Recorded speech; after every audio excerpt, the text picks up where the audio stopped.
You listen to Classic Radio, GBN. I'm Lou. Making the difference in radio. It's Classic Lou and you. All right, it's coming up on, let's see here, 10:47 and coming your way at the top. From keeping up with the latest cricket scores to information about the weather, music, politics, news, and trending topics, people form a personal bond with radio, understanding its importance. In Grenada from 1983, Radio Grenada to present, broadcasters agree that there has been much progress. World Radio Day is observed on February 13th to celebrate radio as a medium to promote and access information. After originally proposed by the Kingdom of Spain, UNESCO in its 36th General Conference proclaimed World Radio Day in 2011. Of the 44,000 registered globally, 18 are in Grenada, all of which carry the frequency modulation FM bandwidth. Lou Smith, a broadcaster for the past 3 decades, says the change, as in the case of GBN, from classic AM to FM had to happen. We have gone from the days of medium wave and Radio Grenada and all the names that followed it to today. We had medium wave, earlier on we had shortwave radio. These don't exist here anymore.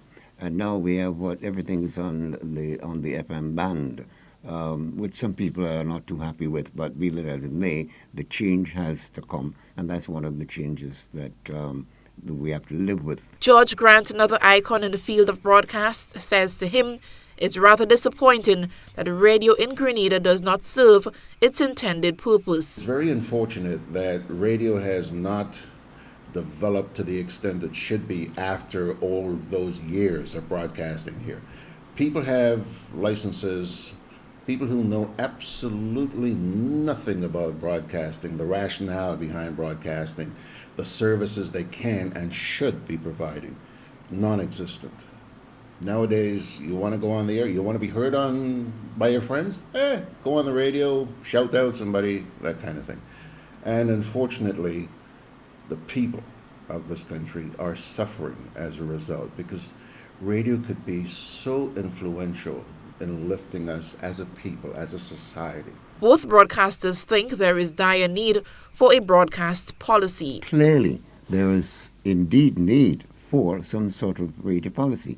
Too many things happen on the radio, and it just goes like nobody cares. So I think there needs to be a policy, and I think each year a radio station, is what it has been doing over the past 12 months, should be reviewed prior to renewing the license. You must have met certain standards. One of the things is, I feel, a certain percentage of music supposed to be local. Then the words used, sometimes on the calling programs, what we hear, it's of great concern.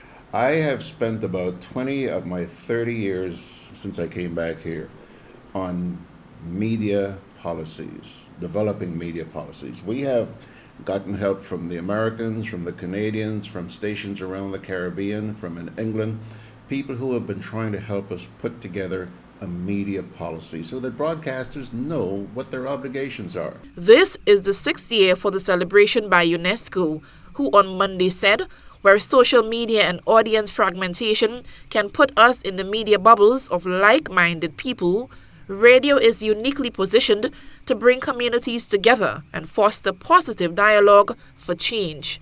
Eugenia Peters, GBN News.